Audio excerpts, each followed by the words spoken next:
Hello, everyone. Welcome back to another live stream. Thank you so much for tuning in for another show.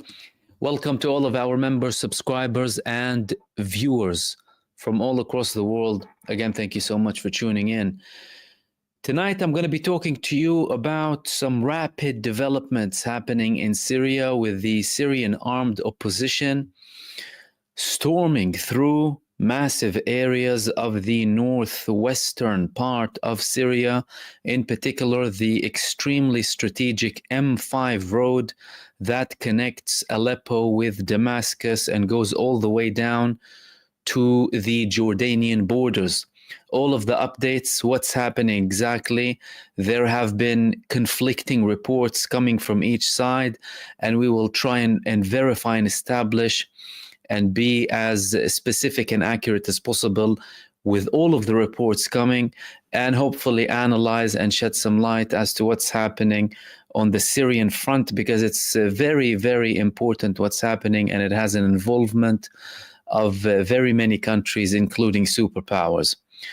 And I also wanted to talk to you about some important developments when it comes to the ceasefire. Every day we're having more and more talks from Israel about the prospect of a ceasefire. Now, all of a sudden, the Israeli media is publishing more polls in Israel showing how many Israelis are in favor of a ceasefire in Gaza now, including right-wing media that is aligned with and blindly supports Benjamin Netanyahu.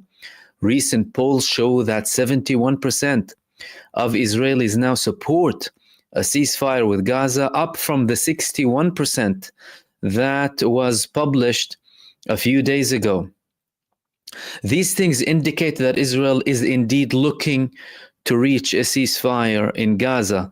The reasons for that are primarily the grave defeat that the genocide army has suffered both in Gaza and Lebanon, despite many attempts to cover up that failure with aggression, mass crimes, and genocide against the Palestinian and Lebanese people through ethnic cleansing campaigns, war crimes, barbarisms, and atrocities beyond any human imagination.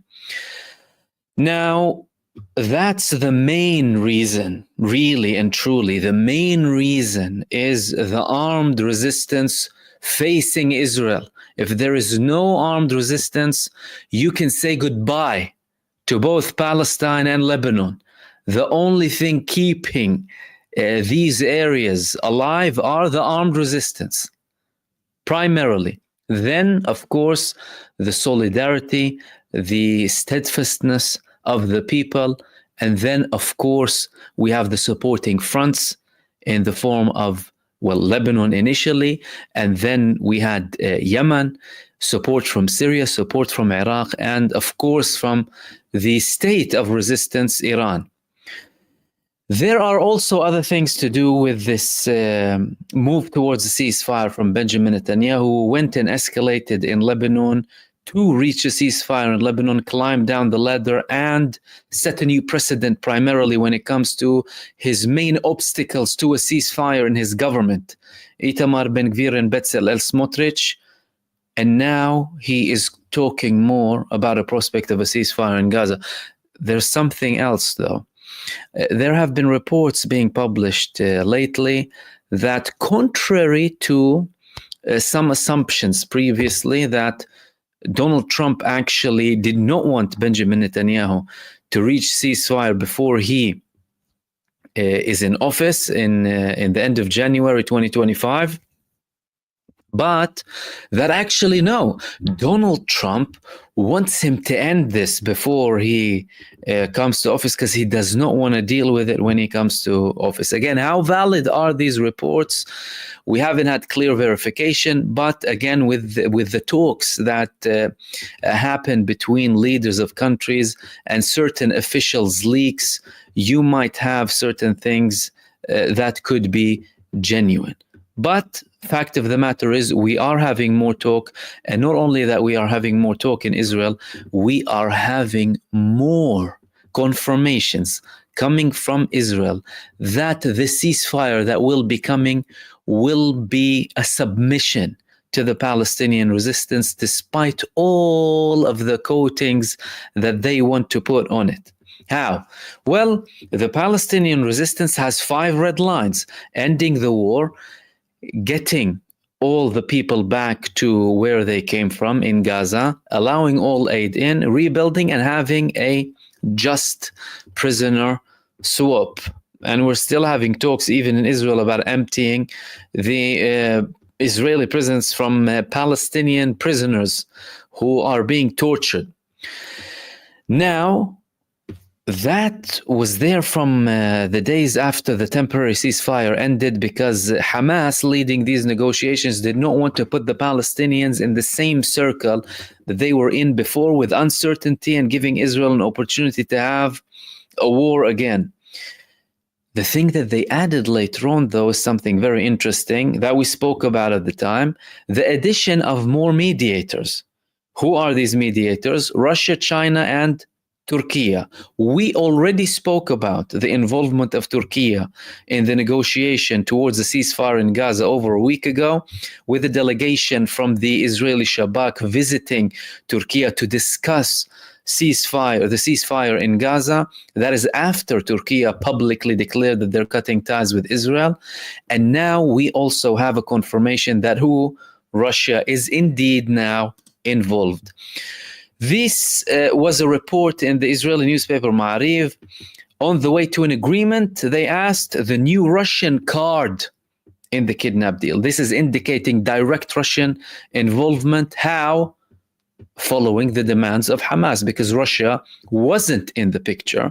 Israel and the United States did not want Russia in the picture. Russia is a side that is openly supporting Iran, who's backing the primary backer of the resistance. They have drills with Hezbollah in Iran, and they have great levels of coordinations with them. So how comes all of a sudden they're accepting this now? This is because Hamas demanded that, and now they realize they need to submit to the will of the Palestinian resistance to reach a deal, because all of their crimes and war crimes and acts of barbarism in Gaza, to try and force the Palestinian people and the Palestinian resistance to kneel down, have been unsuccessful and failed miserably. They said in Israel it is estimated that the only party in contact with all or most of the organizations holding the hostages is Iran.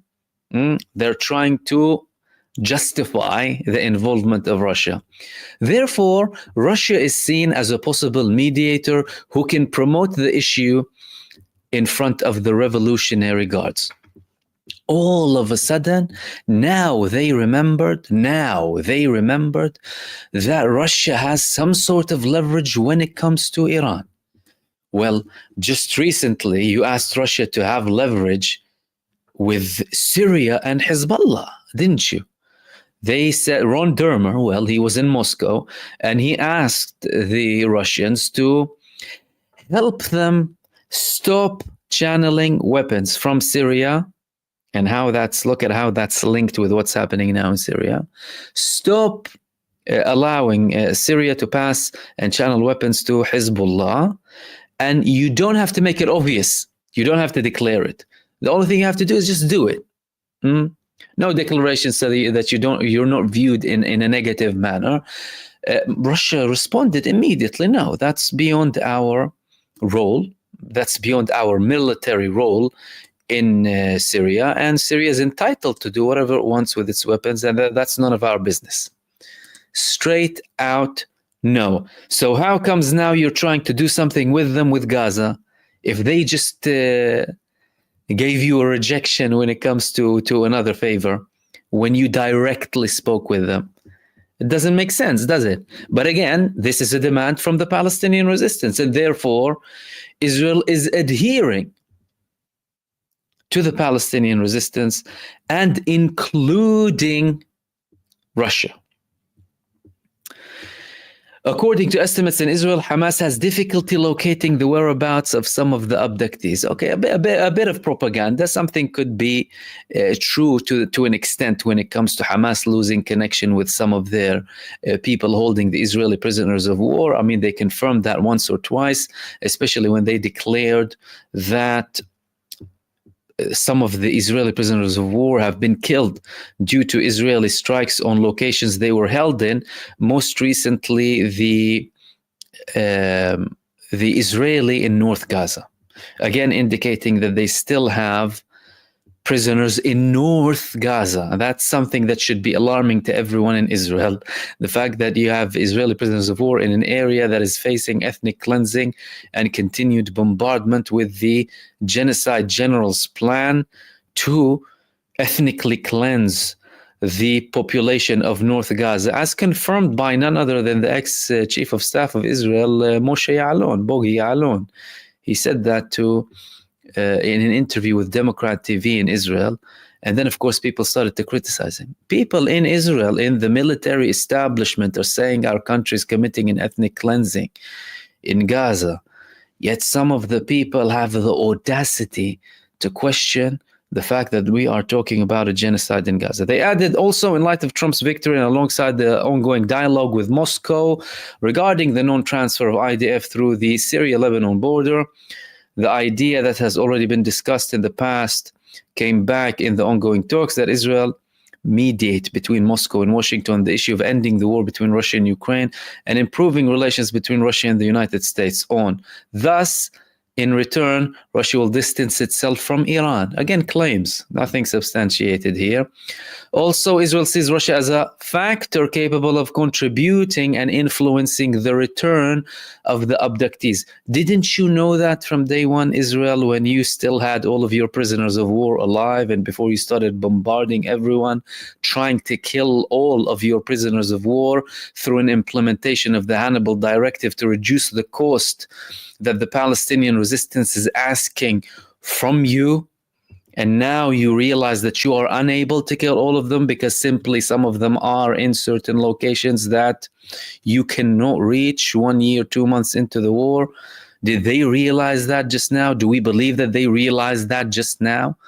Of course not, but we have seen failure after failure. Now they're trying to convince us that that's the reason that they are speaking with Russia, not the fact that this was a Palestinian demand.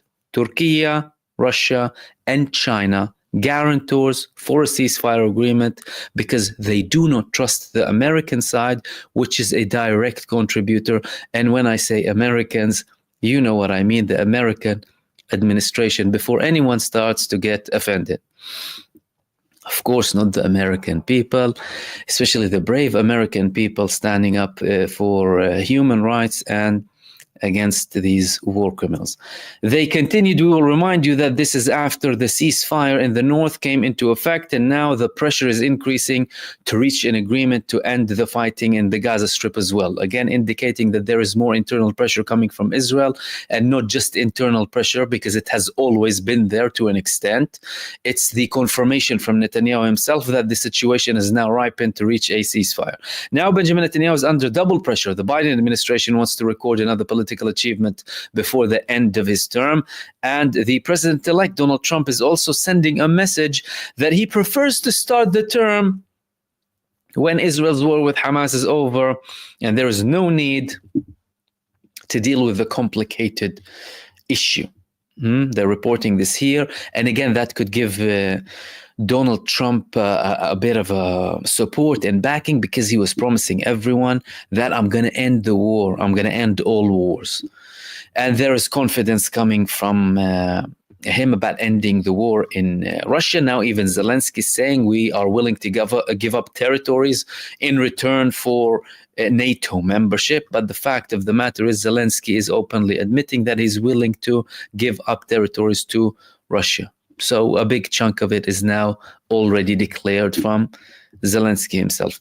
Egypt entered the picture at the same time. The pressures also exist inside the house. Senior officials of the Israeli security establishment believe that the Syrians in the north paved the way for an agreement with Hamas. The members of the negotiating team expressed themselves this way, among other things, during the last meeting of the political security cabinet on the eve of the approval of the settlement in the north. However, for now, Hamas does not show, at least not openly, signs of breaking or flexing regarding the terms of the deal. This is another confirmation that Hamas's conditions that represent the Palestinian resistance, conditions that represent the will of the Palestinian people in their majority in Gaza, are solid, are rock solid, and haven't shifted. And no amount of pressure in Israel is changing any of that. And that's being confirmed now in Israel as a done deal. And we're seeing steps to get there. And continues to demand, that's Hamas, to end the war in return for the return of the abductees. And again, they're mentioning Saudi reports that speak about the Egyptian proposal that included similar agreements happening between Gaza and Israel to the agreement that happened between Lebanon and Israel, with the management and agreement happening in the north with Russian mediation, again to justify Russian involvement in the mediation. All of that is stating that there are indeed advancements when it comes to the ceasefire. Now, mind you, talks and moves and reports about a genuine prospect to reach a ceasefire, not how solid that ceasefire would be, not how long will that ceasefire last, not talks about the ultimate solution for the Palestinian cause and everything is fine now. No, just talks about reaching a ceasefire for the current conflict that we have been having since the Israeli genocide began following the Al-Aqsa flood operation that Hamas started alongside the Palestinian resistance on the 7th of October. This is what we're talking about. And indeed, there is progress there. The second thing that I wanted to talk to you about, we're having tremendous developments that are rapidly changing very, very quickly in Syria. We have the Syrian armed opposition now reaching areas next to Hama. Now, look, yesterday, the report started happening that the armed opposition in Syria, they reached the outskirts of Aleppo. Reports that were initially denied by Syria. However, then we started to have confirmations that they are not only on the outskirts of Aleppo, that they are actually controlling Aleppo. Now we have all of the Syrian opposition forces controlling. How solid is the control? How long will they control it? That's a different debate. But literally going in and taking these areas up to Hama. Hama is very, very close to Homs, which is a very key location. Hama is a very strategic place, and there have been reports that the Syrian armed forces started to retreat. They started to retreat from Hama. And how else can you explain the rapid move coming from the Syrian opposition? Okay. To clarify further, look at this map here. This is the map of Syria. Yesterday, we were talking about the M5 road. The M5 road, which is an extremely strategic road stretching from Aleppo down to Hama, Homs, Damascus, reaching near Dar'a and the Suwaida, alongside the Jordanian borders. And if we look at this road, yesterday, the opposition forces, they were around about this area. Now we're talking about Hama. Where is Hama? Hama is only a few miles away from the northern Lebanese borders, next to Homs. How did the opposition move so rapidly from these areas down to Hama, and Hama, that's an ongoing thing now. We're having more and more reports coming from people on the ground about the control or lack thereof of the Syrian armed opposition in Hama, with reports about the Syrian army retreating. Well, clearly how we have the Syrian army retreating. I mean, the opposition posted some videos as well of them imprisoning some of the people working for the government with the Assad government in some of these locations in Aleppo and in other areas too. Okay, the only thing that will explain it is a retreat, and a retreat has been evident. Why is the Syrian army retreating? The Syrian army is retreating for various reasons. They could be retreating to primarily protect Homs, which is considered to be the main key location before Damascus. That's the next step. We have had reports or confirmation statements coming from the Syrian opposition that now we're talking about liberating Syria. They're not just talking about a limited operation. Turkey spoke about a limited operation, not the Syrian opposition. The Syrian opposition said, we began here in Halab, but we are looking to liberate all of Syria. Now, the Syrian army, funny enough, what they've done here is started to use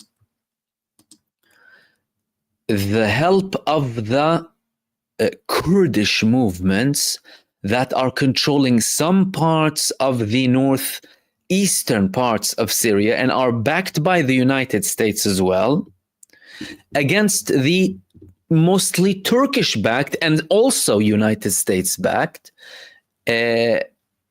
Syrian opposition controlling Aleppo. And there were certain confirmations that the Syrian democratic forces in yellow, right, are controlling some of the parts of Aleppo.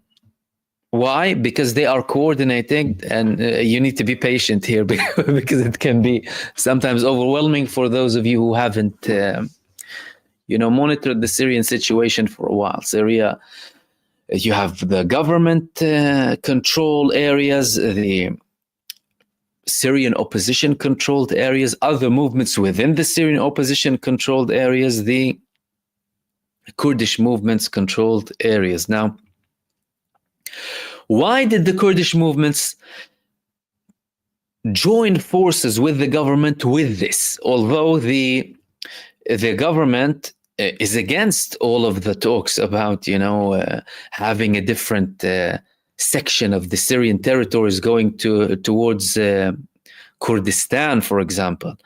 It's because they have a problem with Erdogan. It's because they have a problem with Turkey, and they know that these forces are backed by Turkey. So therefore, they are willing to participate with the Syrian government in this offensive in Aleppo. How successful that was, again, we're talking about a live, updated situation. The Syrian opposition indeed published footage of them controlling key hubs of the entirety of Aleppo. So the Kurdish forces that are supporting or, tactically siding with the Syrian government, not strategically, in this area, are probably having certain disruptions towards the advancement of the Turkish-backed opposition coming from the northeastern side of Syria. All of that indicates that it took the Syrian army by surprise.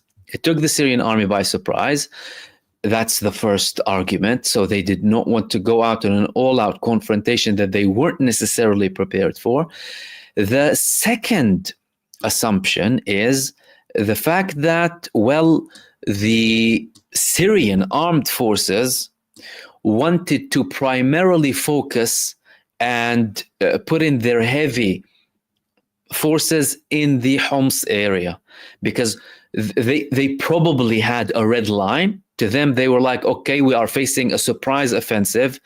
They have prepared for it for a long time. The timing, quite suspicious. However, they decided to implement it now, same day or the day after we had ceasefire in Lebanon, shortly after the ceasefire in Lebanon, 15 hours after Netanyahu was warning Syria as well. And we have red lines. What are the red lines? The red lines could be Homs. The red line could be Homs, because Homs, it would lock all of this area from Aleppo to Homs, coming very close to the Lebanese borders, and also locking this area that is also controlled by the Syrian government. Latakia, Tartus, these areas. So the Syrian government locations will be locked in this area, and the opposition would be controlling the very strategic M5, again, making it easier to continue their advancement towards Damascus and potentially more down south. Another thing that we could be looking at is, well, the timing of this attack came when? It came after we had ceasefire in Lebanon. So Hezbollah were not assisting the Syrian government in certain areas, and they were fighting against the Israeli occupation in this war. And they have more of their forces in Lebanon. And Iran was busy with all of these escalations that are happening. Also, we were talking about a de-escalation process for the past 4 years between Syria and large parts of the Syrian opposition, because not all the Syrian opposition is united under one umbrella. That's been a key thing since the beginning of what was labeled at the time the Syrian revolution, that turned into what was followingly labeled as the civil war in Syria, or the conflict in Syria. And they are waiting for more reinforcements. Where could they get their reinforcements from? A couple of locations. The first reinforcement that we had reports about is Iraq. Iraqi movements declared that they are sending, or prepared to send, tens of thousands of armed fighters to help the Syrian government stop this advancement down south. We heard reports, but they did not come officially from the movement of Ansarullah, that Yemen might also be helping. Now, mind you, that hasn't been confirmed by Ansarullah. And also, that is less likely. Why? Because firstly, in Iraq, you have excess. You have many people willing to fight, and they would make up the numbers that would be demanded by the Syrian government to stop the advancement of the ongoing forces of the Syrian opposition. Now, these are the primary things that we're talking about here. Why now, and why the M5? I spoke about it in more detail yesterday. I will briefly speak about this now. The M5 is one of the key roads in Syria that is connecting the northern part to the southern part towards the western coast of Syria. And this has been an area under Syrian government control for the past 4 years. The Syrian opposition, as you can see in this map, they have been positioned in these areas before. Now this is the new map of their advancement here, but before that, they were primarily in these areas towards the Idlib province, alongside the northern parts that are at the border with Turkey, and towards the northeastern side, because this is the northwestern side. Towards the northeastern side, we had the Kurdish movements, but the rest of it was Syria. What's happening is not something light. This is not something that anyone can take lightly, by the way. It's a very dangerous escalation in Syria. And there are assumptions that we are indeed talking about a very large operation coming from these movements. Okay, what's being done to try and solve this problem now? What's being done to try and mediate? Because, like I said, just a few weeks back, in recent months, we've had talks with Turkey, potentially meeting with the government in Syria, having a reconciliation process with parts of the opposition as well. Most of the parties involved in the Sochi and Astana summits confirming that they all want to have a united Syrian state and not divided. In return, would they have certain reforms being done by the government? Because the main movement started due to government corruption and to do with freedoms and things like that in the beginning, but then it quickly escalated to something more serious, more violent, and you had countries immediately being involved with a vast history of supporting war crimes globally. What's being done? The thing that is being done primarily is coming from Iran. Russia, they had tense talks with Turkey, telling to the Turkish government, you're breaching the agreements. They told the Turkish government, you are breaching the agreements that we had in Astana and Sochi. What are you doing? Right? To that, Turkey responded, we are not involved in the fighting. The Turkish foreign minister, Hakan Fidan, he said, we're not involved in the fighting, and we know that this is a limited operation. Again, that's not the full picture. Why? Because, well, all of the weapons are from Turkey, training is from Turkey, the arms from Turkey, vehicles from Turkey, and not only Turkey, you're talking about other countries too. And Turkey is a member of the NATO. We had Ukrainian support for some of the opposition forces that are fighting now and expanding. And of course, US support. And some of them, and we're trying to be as objective as possible and not conclusive and labeling everyone, some of the opposition movements that were advancing were talking with Israeli media. They were talking with the Israeli broadcasting Khan 11, speaking with them, saying that, we don't want to, necessarily worry the Israelis. Our problem here is Iran, Russia, and the regime of Bashar al-Assad. This is what they're saying to Israeli media. And of course, they have history, some of them, with Israel treating some of them in their hospitals, so supporting them with intel, at least intel. And let's not forget that these operations that are ongoing and could be seen or sold to the public in mass, whether the Arab or Muslim public or the Western public, as natural moves that are just happening like that, would later, in a few decades' time, be revealed as operations, covert operations by the CIA, right? Like what? Well, Operation Cyclone. Operation Cyclone, the program that was financing and arming the Mujahideen in Afghanistan by the CIA from 1979 to 1989, before and after the military intervention of the Soviets in Afghanistan. And who was involved? Well, Israel, the United States, Pakistan, Egypt, Saudi Arabia, alongside other countries too. How much did the CIA spend? Reports over $2 billion in Operation Cyclone in Afghanistan.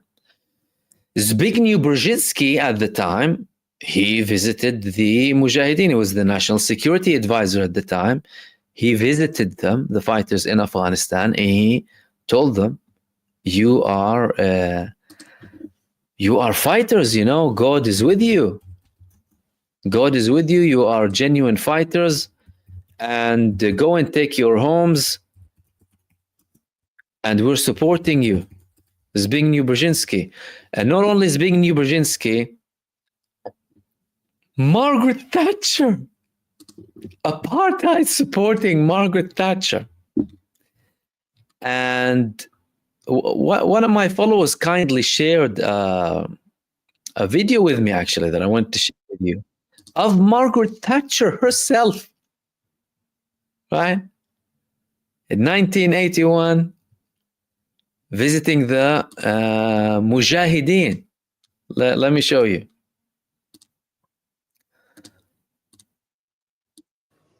Inside the bright tented enclosure, 1,500 men waited. We were told that many of these men were mujahideen who traveled from the border specially for this meeting. A mullah chanted some verses from the Quran concerning exiles. Mrs. Thatcher promised them an extra £2 million worth of aid, and she made clear the West's support for the Afghan resistance fighters.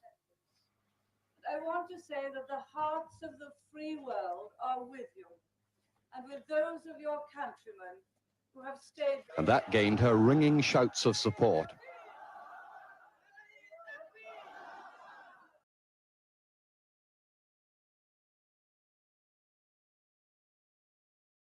Margaret Thatcher, apartheid supporting Margaret Thatcher, going to to visit the Mujahideen in Afghanistan, telling them that we are with you. We are with you. With the resistance fighters, right? All of a sudden, when it's suitable for the empire, they become resistance fighters. Woohoo! And I know I shared this video with you as well, and I will share it again with you. This is the video of Zbigniew Brzezinski in Afghanistan as well. That's during Operation Cyclone, by the way, that I was speaking about. That was, well, like all of the other operations of the CIA, they are the front of the United States empire. Operation Ajax in Iran before, in Cuba, and of course, Cyclone, alongside other operations too. This is the video of Brzezinski.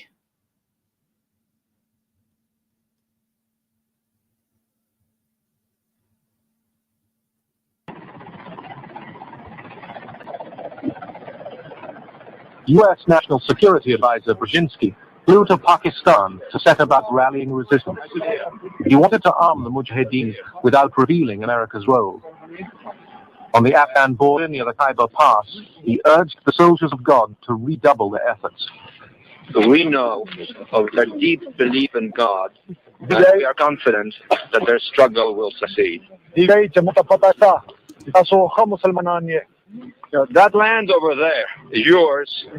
You'll go back to it one day because your fight will prevail and you'll have your homes and your mosques back again because your cause is right and God is on your side.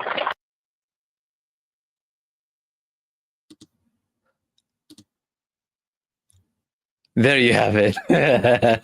Okay. At the time, the people who were fighting, the Soviets, of course, they weren't viewing anything apart from what they're doing. And that's why I mentioned this example when it comes to Afghanistan.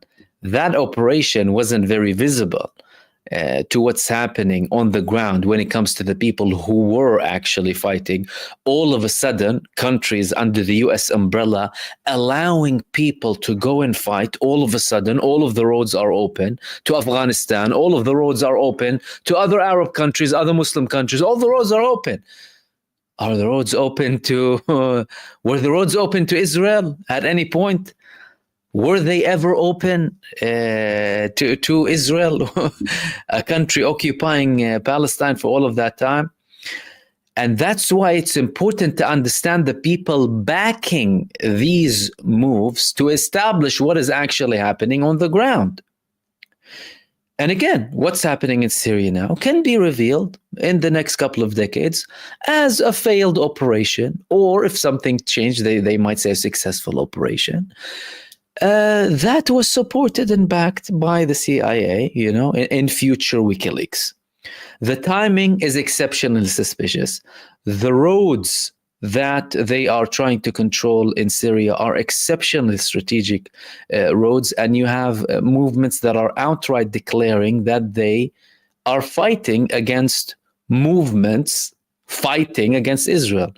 The active resistance front, the resistance front actively fighting against Israel in the form of countries or movements in countries, Iran, Yemen, Iraq, Syria, and Lebanon. Who does that support? And who will end up benefiting from it? And do these people fighting now against the Syrian government, do they have a track record of firing a bullet at Israel? They don't have a track record of firing one bullet at Israel. Sorry, there was once at one point, they accidentally fired a bullet at Israel, and then they apologized for it.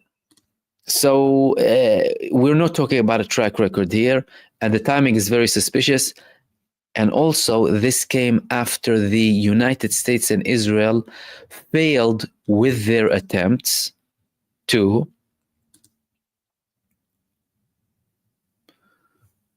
convince Russia to pass or stop passing arms or allowing Syria to pass arms to Lebanon through Syria.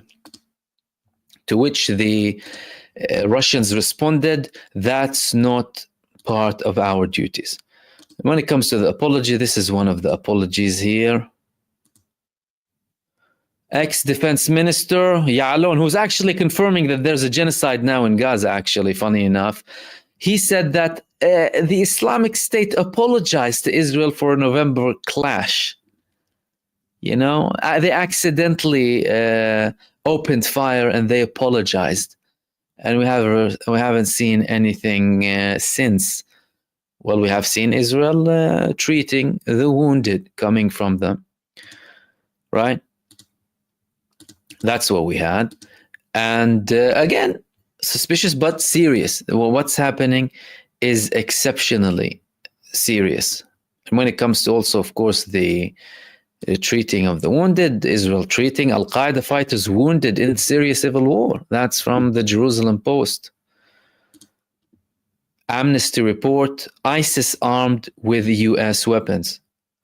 That's also confirmed, even in Israel and in Western mainstream media. Now, of course, this situation is developing, and we will continue monitoring the situation and what's happening with it to shed some light as to what's going on in Syria. What I wanted to talk to you finally is what attempts are being taken. What attempts are being taken now to stop what's happening? The effort is coming from Russia's talking to Turkey primarily, but the main thing that could be successful, that could have some success, is this: the Iranian foreign minister Abbas Araghchi going to Syria and then going to Turkey. He's outright going literally directly to Syria, and then he's going to go to Turkey to try and see if we can get this resolved. We had the peace process going on. We were looking at de-escalation. We just came out of a war with a genocide entity, and you didn't help us with a thing. As a matter of fact, you were only spewing venom and propaganda and undermining anything that we do so far. And now you're launching this attack on us when we had a peace process going on, right? Connect the dots. So we had this report in IRNA. Ismail Baqai told reporters on Sunday evening that the top diplomat will depart for Syria on Sunday. That's tomorrow. The spokesperson said that Araghchi will also visit Turkey on the second leg of his tour, which will be followed by a third destination without naming it. It could be Russia. According to Baqai, the Iranian foreign minister will hold the negotiations on regional issues, including the latest developments in West Asia. Now, we've had back and forth talks with Iran and Turkey. They have been at odds in Syria, like they have been at odds in other locations too. As a matter of fact, Erdogan, when Iran launched this historic attack on Israel in April, he undermined it. So shows you the level of underlying tensions. Although they have massive coordination in terms of economy and other stuff too, but they do have tensions, Iran and Turkey. And Turkey tries to undermine the Iranian role when it comes to supporting the resistance fronts in the region. Something that has been proven to anyone with a pair of eyes. That has been proven completely in the past year, just over a year. Which countries were participating in resisting the biggest war criminals in the region? Iran, Iraq, Yemen, Lebanon, with involvement from Syria. These were the people who... Did someone else participate? Did any other country-backed movement participate? Were any of these tanks moving to Aleppo and Hama now and on their way potentially down south? Were they activated? I don't know, towards the Golan Heights or something? Or not? No, they haven't. They haven't been. But this diplomatic effort could potentially be fruitful. Tomorrow we will see what would be the results of the first day when it comes to Syria. Now, mind you, Iran sees this as a big threat. Iran sees this as a big threat. And it's important to note that in previous years, many parts of Syria were under the control of the armed opposition in Syria. But how long did they last? Not very long. Not very long. And although this is a significant thing happening, that is almost resembling the massive wave of ISIS in Iraq and Syria in just over a decade ago.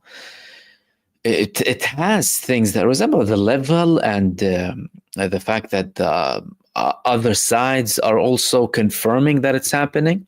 But again, these efforts could be fruitful. Tomorrow we'll see what happens in Syria. The day after, maybe, that's if it's the day after, unless he stays the foreign minister of Iran in Syria for more than that. And then we will hopefully also cover them as well. And these were the main things that I want to talk to you about in this live stream. And we will spend the rest of the time we have for your community participation. And I'm sure you have a lot of things. Apologies in advance if I'm not going to reach all of them, by the way. Nevertheless, we'll try and take some questions here. And before I get into it, Kamran, Bufta, M. Kfaur, Kamran again, Sabra, Glenn, Golden Sun, and Glenn again, Walid B. Thank you all for your supers. Golden Sun, hello from Michigan.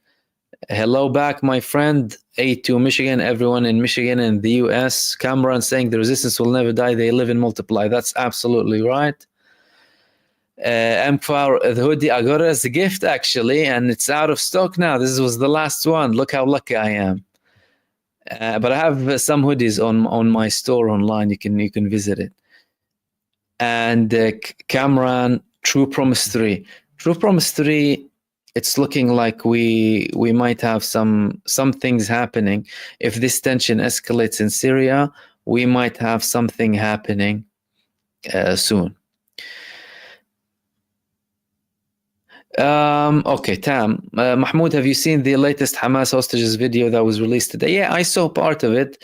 This man has been reported to be an American Israeli. Well, almost every Israeli is a dual national. So, American Israelis, like, okay, of course, they have another passport where they came from, where they originally came from. So Hamas is publishing these videos because we are experiencing certain advancements and progresses when it comes to the ceasefire, and they want to apply more pressure to try and reach a deal. And every time we have a video, indeed, it has an effect. It has an effect.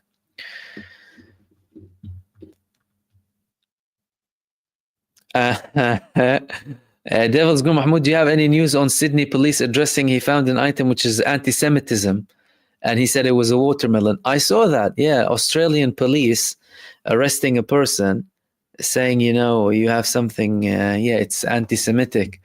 What was it? It was a watermelon. What's next?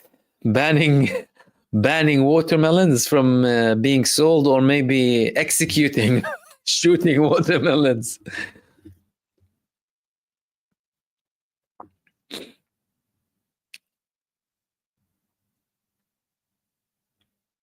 At TMZ I've seen that Hizbi and Israel have been firing at each other despite the ceasefire. Do you think the US might have had in the recent Syrian resistance movement?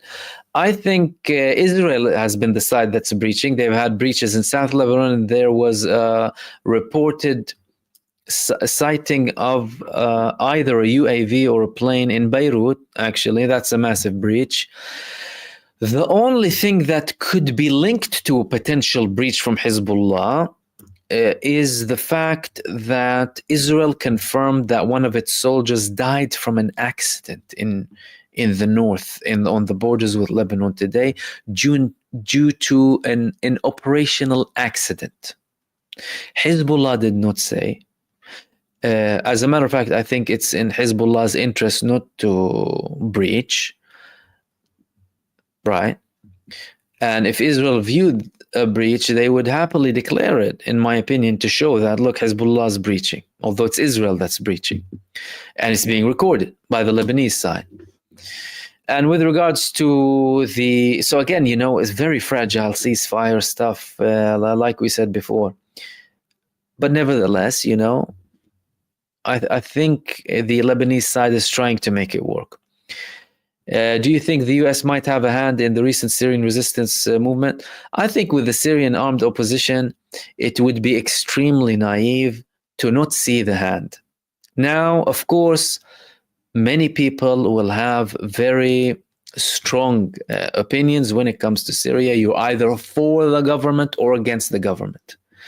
Okay? The truth is, when it comes to the opposition, not all of them are the same. And when it comes to the opposition, not all of them are like, you know, these agents for the US and the NATO. It would be naive to think that, and not true as well. As a matter of fact, many figures in the Syrian opposition do support the Palestinian cause too. On the other hand, when it comes to the government, we can't claim that the government is like a saint, you know, the Syrian government. It's known that the Syrian government has elements of corruption with it. The Syrian president himself, Bashar al-Assad, confirmed that his forces killed innocent people. You know, he did not deny that, and he said this is the reality of war, and that's why we want to end this war. And when it comes to the conflict, before having our opinion shaped by the mainstream propaganda, let's listen to really and truly both sides, all of them, right? Because some people who have support don't necessarily condone everything done by some of the armed opposition movements. And when it comes to the opposing side, opposing these armed groups, they're not necessarily in love, you know, with the Assad government, and, you know, say everything that they do is great. And what we to try and reach the truth here, you would need to firstly view everything with a peripheral vision, really, an open vision, not from a very tight lens, no matter what the lens is, you know, a sectarian lens, an ideologue's lens, or whatever it is. And also look at the bigger picture. If you don't look at the bigger picture, you'll never understand how things are being played. Like there was a bigger picture when the United States was supporting the Mujahideen in Afghanistan, when it was under the Soviet control between 1979 and 1989 in what was known as the Cyclone Operation that we just spoke about earlier on. So I do absolutely believe that they have a hand. And I think that the role that Turkey is playing is a very negative role now. You are just taking away. And what happened? Tell me what happened. All of a sudden, because people have been having this feud and always, blaming Iran and everything. All of a sudden, Iran showed you what they're about in the past year, didn't they? Can anyone deny that they targeted Israel with massive blows, and they were the only country openly supporting directly the resistance against Israel and them annihilating genocide bases? Who did that? Who else did that? Right? So you've had these attacks from Iran, you've had these attacks from the people, some members of the Syrian opposition tell us are the most evil forces on earth, the Russia, Syria, Lebanon, Iran triangle, right? And they also include Ansarullah too. What have you became on the side of the Saudi government all of a sudden? What, as if they have a track record of, and again, no one's a saint here. So they showed you what they're doing. And all of a sudden, what did you have?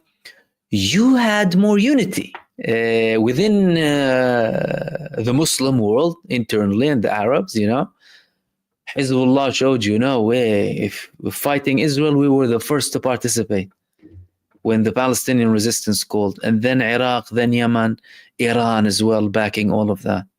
And much of the coordinations in Syria.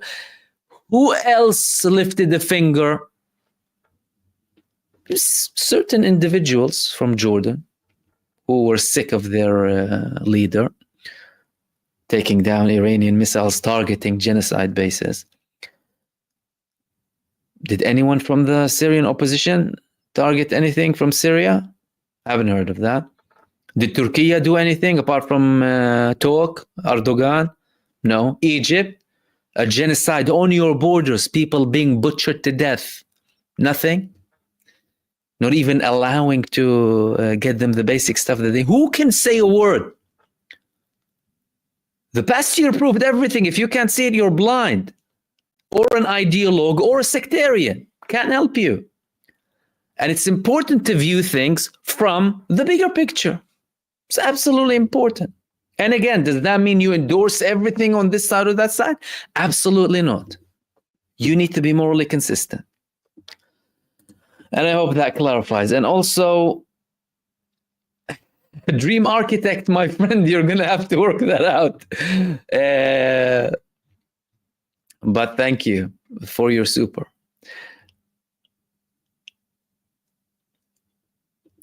Samba boy, now what? Who's protecting Gaza? Who is stepping up now that Lebanon and Syria are out of the picture? Well, no one said Syria is out of the picture. And no one said Lebanon is out of the picture. The only thing we have is a temporary ceasefire for 60 days between Israel and Lebanon, with conditions that Israelis cannot return during these 60 days, in effect still having the effect inside of Israel that the resistance started its campaign for, applying pressure internally and still exhausting the military. The majority of the Israeli army is in the north, it's not in the south. The majority of the physical pressure on the settlers is in the north, it's not in the south. That tells you that Lebanon is still in the picture. And Syria, yes, we have these things, and that's why we need to look at the bigger picture. All of a sudden, when Russia doesn't want to deal with them, they have this operation. All of a sudden, they decide to liberate everything, according to them, and cut the lifeline of Hezbollah. Look how much they've advanced now through the M5. If they control the whole M5, they're going to create a big problem for Hezbollah. What would that do? Would they reach the Golan Heights and start liberating them, maybe, the Syrian opposition that's talking with Israel and getting money from them, and some of its fighters being treated in Tel Aviv? Are we going to be that naive? No, we're not going to be that naive. No way. You need to see the bigger picture. If they're going to control all of that, they are going to be implementing what their supporters want from them. And they declare it. We're operating as Hezbollah, Iran, and Syria, and Russia. What does that mean? Will they allow anything to go to Lebanon? No, they won't allow anything to Lebanon. Who's that going to serve? That's going to serve Israel. Why? Well, because Hezbollah wouldn't necessarily have the same capacity to fight Israel in the next round. And when Israel starts to choke them more, they will go on a further genocide campaign next time that will be even more brutal than this one. And then Hezbollah wouldn't have a leverage to have a ceasefire and protect civilians' lives. You need to understand all of that. It's very important. And also, Iraq is still in the picture, Yemen is still in the picture, Iran is still in the picture. Iran has a pending True Promise 3. There's looking more and more likely to be a really, really good lesson to the genocide state. A massive lesson, a lesson that they have been needing for a very long time. So it's still, everything is still, and even if we have a temporary ceasefire in Gaza, look, you're talking about a genocidal maniac. What, are we going to forget what he did? Him and his country and depraved supporters? No, we're not going to forget that. It's going to be a tense case up until we get rid of this Zionist cancer. Up until supremacy is eliminated. And we have justice in Palestine. Up until that day comes, there's not going to be peace. You might have de-escalation and ceasefire, but there won't be peace.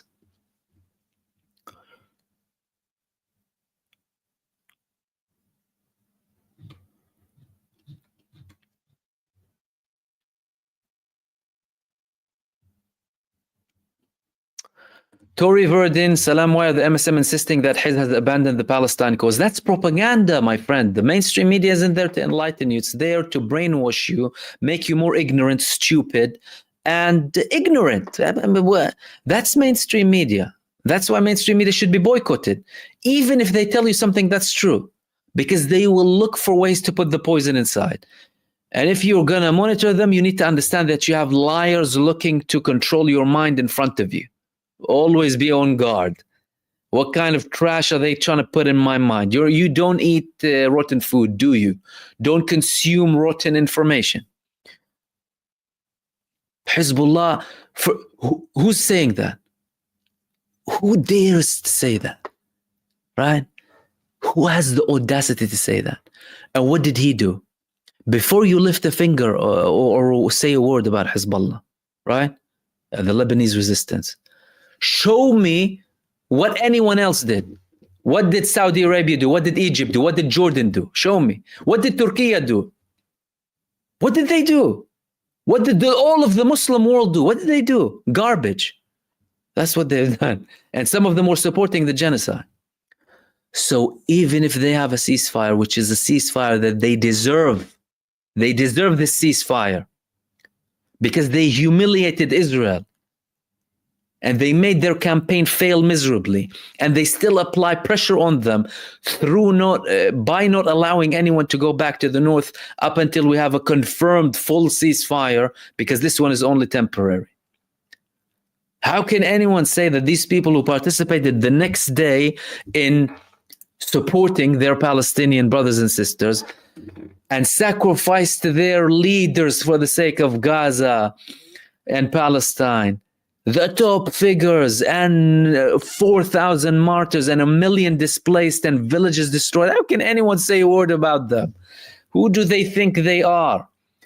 Propagandists trying to brainwash us. We won't be fooled by that garbage trash. The Lebanese resistance was the first to step up, showing their true colors and true intentions.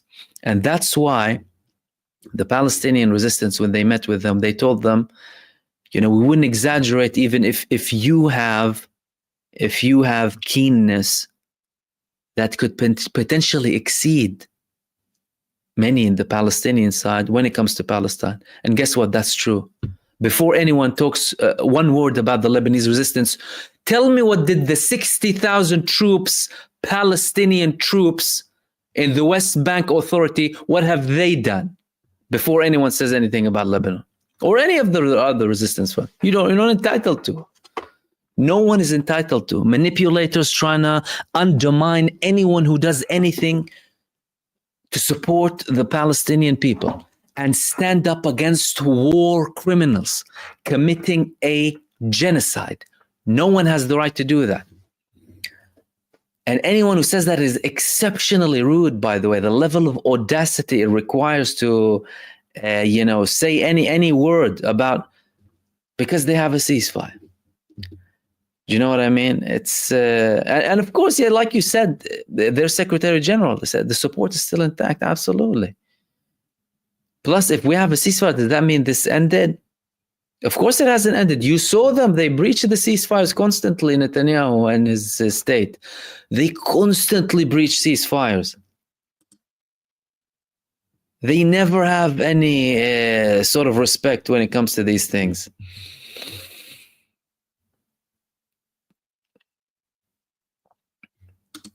And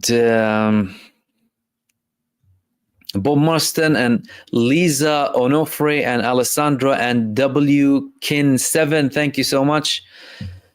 W. Kin7 said, shout out and respect from Kuwait, brother. Thank you, my friend, and greetings to you and everyone in Kuwait. Our Palestinian brothers and sisters will be free from that demonic entity. Inshallah, they will. Inshallah, my friend. Thank you so much. And Alessandra, thank you. And Lisa, you said, are you aware of an alleged ceasefire new agreement between the resistance and the occupation in a few days to release a hostage? Yeah, I was talking about that in the beginning. If you go back to the beginning of the live stream, I actually spoke about all of the developments and the proposals and the Russian involvement now, and how Israel is slowly submitting to the will of the Palestinian resistance by including mediators that were outside of the picture so far, in the form of Turkey and Russia and China. And we had 2 confirmed reports from Israel about Russian and Turkish involvement. The only thing that they haven't confirmed yet is the Chinese involvement. And I wouldn't be surprised if that pops up in a few days' time, because the Palestinian resistance asked for them to be guarantors.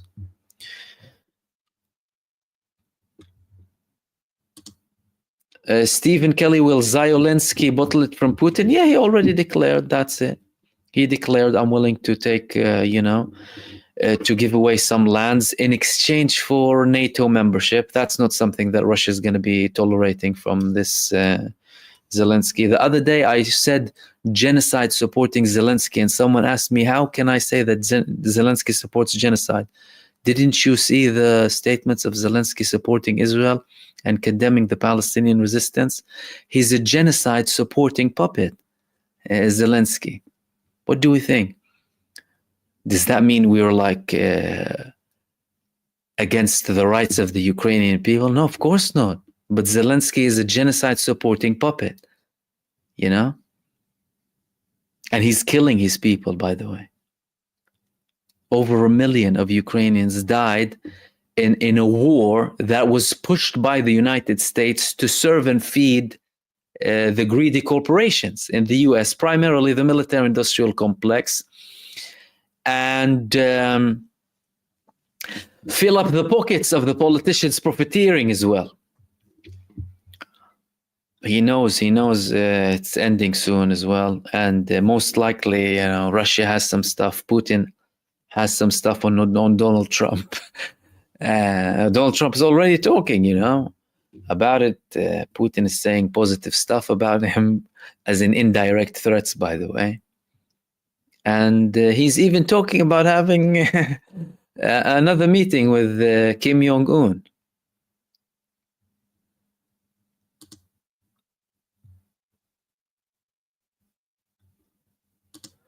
Juino, when the fight over the West Bank escalates, what will be the roles of Fatah and the PA? Well, Fatah has certain armed groups that are actively fighting Israel, but not officially. But if you want to talk about the official movement that is supporting the Palestinian Authority in the West Bank, when the fight escalates, I don't know, they might be running away in their underwear to show that they don't have weapons to Israeli checkpoints, like they did when they were running away from Gaza in 2006, something like that.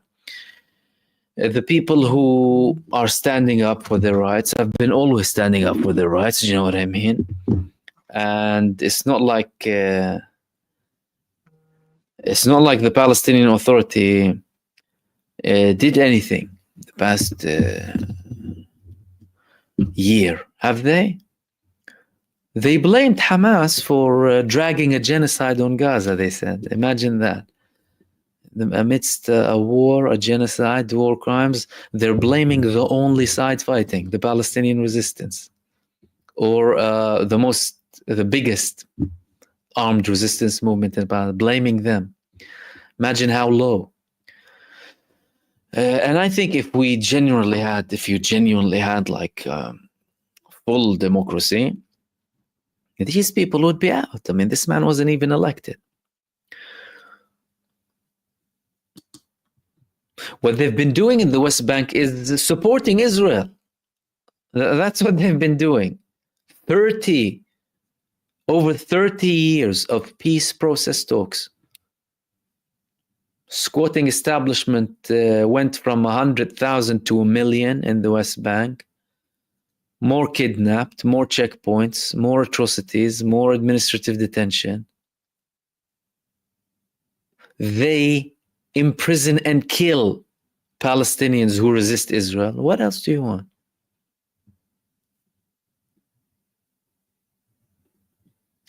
TMZBGD, has he recently released the IOF casualty count? What do you know about it?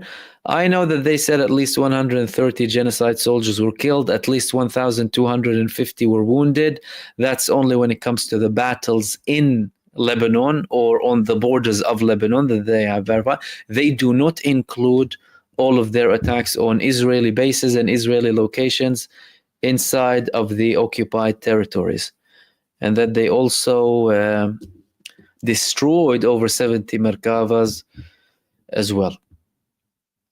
And again, that's what that's what was verified only from Hezbollah.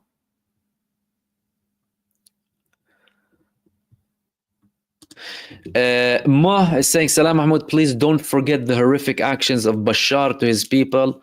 Us as Palestinians should know better than support him, even if he supports the resistance. That's a very interesting comment here. Firstly, like I said, Bashar al-Assad himself confirmed that there were atrocities done by his forces. Yeah, that's number one. Secondly, there's a difference. There's a difference between supporting someone and opposing the campaign that is being done against the state as a whole, even if opposing that campaign that is funded and supported by the biggest enemies of the people in West Asia, even if that in effect leads to a de facto position of supporting the government, even if you're not directly supporting the government. Do you understand? Look at Saddam Hussein. Aren't people in Iraq now begging for the days of Saddam? Aren't many people in Iraq saying, oh, where were the days of Saddam? Did they used to condone everything that Saddam did? Was he this massive Democrat or something? Whatever it is. Didn't he commit things that were wrong? Saddam Hussein, he was. When you opposed the war in Iraq, did you support Saddam? Question. When you and everyone almost, well, any sensible person opposed the war on Iraq, did you support Saddam? Many of you will answer no. So if we oppose the war on Syria, that is being pushed by the same forces that had the war in Iraq, that doesn't mean we fully support Bashar al-Assad. That needs to be very clear. Even if that leads to a position that's in the favor of the Syrian government. That doesn't mean you are supporting everything that they do or supporting them altogether even, but you're opposing the campaign that is being done against them. It's simple. It doesn't have to be like this black and white like it's being pushed to. And by the way, one of the primary reasons that it's such a divisive topic is how much propaganda, sectarianism, and brainwashing we've been fed. So much. The other side, we're against the Shia and the Alawi. One side. The other side, some of them will tell you opposing things against them, right? Sectarian tone, as if everyone else on that other side is a traitor. No, that's not the case. It isn't the case. It's not one pure evil and one pure good. It isn't like that. And that's why it's divisive. And that's why it's very important for us to try and understand it more. You know what I mean? Listen to the side you don't like. Don't only follow your, your feed of videos that are there to kind of hook you on and, constantly bring up videos that you would like and think they're great. Go actually try and see what the other side is talking about, what are they saying, right? To try and establish at least a better version of the situation. It's not like anyone can claim that they hold the absolute truth. I can't tell you that, oh my God, only listen to me when it comes to Syria. I know everything. No, of course not. But what I can tell you is that I at least try to establish verified information from both sides to make a solid opinion and share it. You know what I mean? And I hope that clarifies from Mo.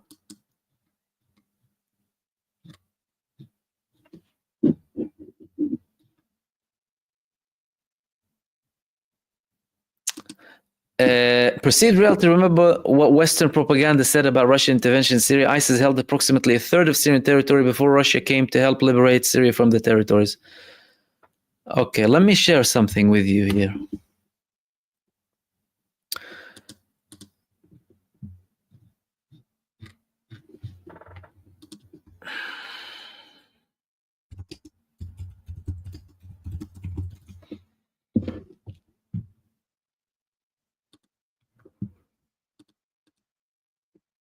Look at this letter. That's for perceived reality.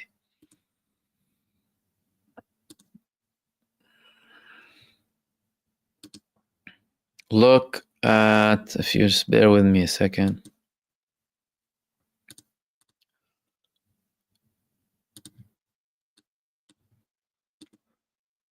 Can you see this letter? Okay, here we go, without me. Okay, you can't see it from the edge, all right. Can my face go away so you can see everything? Oh no. Okay, we'll share it in multiple ways so you can see it. Okay. Jake Sullivan to Hillary Clinton. Date? If that's the American version, what is it? 12th of Feb 2012 or the 2nd of December. I don't know if it's one or the other. Okay, 2012. Email from Jake Sullivan to Hillary Clinton. Unclassified U.S. Department State case number, release in full. See last item. AQ or Al-Qaeda is on our side in Syria. Otherwise, things have basically turned out as expected. This was released by WikiLeaks. Jake Sullivan confirming to Hillary Clinton that Al-Qaeda is on their side in Syria and they're complaining about Russian intervention. Russia already saw your pattern of behavior in Afghanistan and Iraq and in Libya. And mind you, they had very big deals with these countries too. It's not like they lost financially heavily, Russia. They weren't going to let Syria go down like that as on a silver plate to the Americans.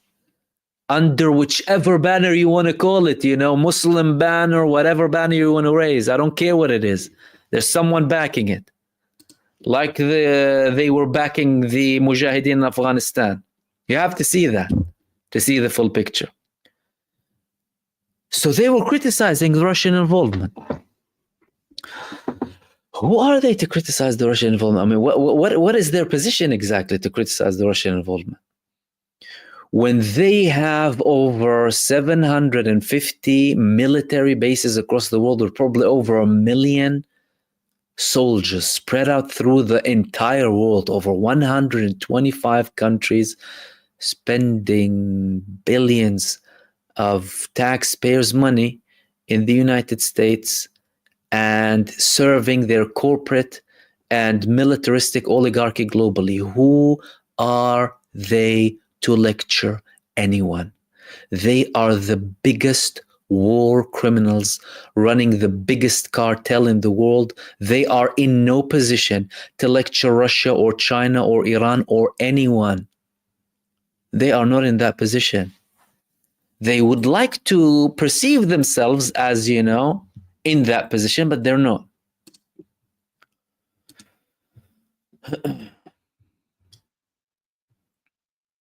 Hussein Hamoud, thank you so much, my friend, for your super. Much appreciated. Salam Mahmoud. Let me see if I can reach your comment here.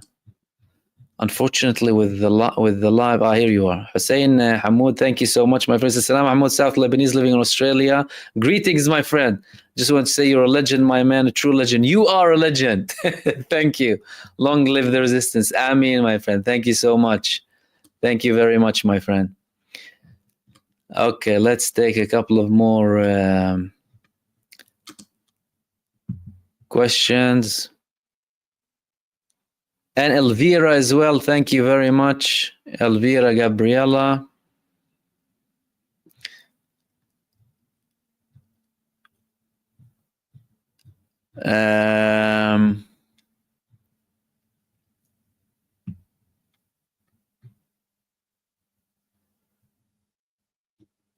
I'll end it with this comment from Lydia. You said, when MSM criticized someone like Putin, I support that person. I think that's an interesting observation. I mean, what I would say is that doesn't necessarily excuse like supporting them blindly like that. But I also have an approach of when MSM criticize someone, it's not that I support them, it's that I will give them the benefit of the doubt and I will actually go and research something about them. And you know what I would find in many cases? I would be surprised that these people are, in many cases, the opposite of what they're portrayed. Either more intelligent, either have more common sense, either speak more coherently, anything that you may. And we have seen that. I mean, you know, the devil was portrayed as an angel, and the angels were portrayed as demons in the past year in Gaza, haven't they? So I highly, you know, recommend people to, you know, have that approach of not necessarily supporting that person, but, you know, actually going and listening to them. This is how we start to understand the truth more, by avoiding what is actually being told like that in general. Spending some time, you know, it takes an effort. That's the thing, it's hard. Most people don't look to do hard stuff. Most people don't like to do the hard bit of, you know, going and listening to someone for an hour or 30 minutes, you know. I might as well stick with, you know, what I already think, and that's it. It's easier for me. I'm comfortable with it, you know, and I can go and sleep happily. But if you put in more effort, you will you will actually find things that would surprise you. You would find things that would surprise you. And we'll wrap it up there, guys. Thank you very much for joining me for another live stream. I hope you enjoyed it, and I hope I added some beneficial information for you as usual. Thank you so much for everyone who participated and sent questions, and I apologize if I missed, of course, some of your questions because I had a long time talking before. Thank you very, very much, Hussein, Hamoud, Elvira, Gabriela W, Kin7, Alessandra, Lisa, Bob, Dream, Architect, Kamran, Bufta, M4, Kamran again, Sabra, Kadabra, Glenn Huxley, Golden Sun, Glenn again, thank you, and Waleed B, thank you all for your supers. Much appreciated. Thank you for your support and contribution and kindness, and much appreciation to all of you. In the meantime, enjoy the rest of your Saturday night, evening, day, or wherever it is, wherever you are. I'll hopefully be with you with a video after this, and we'll hopefully have a repeat of the same live stream, usual live stream tomorrow. In the meantime, stay blessed, everyone. Take care, and I will see you soon in the next video. Peace, everyone.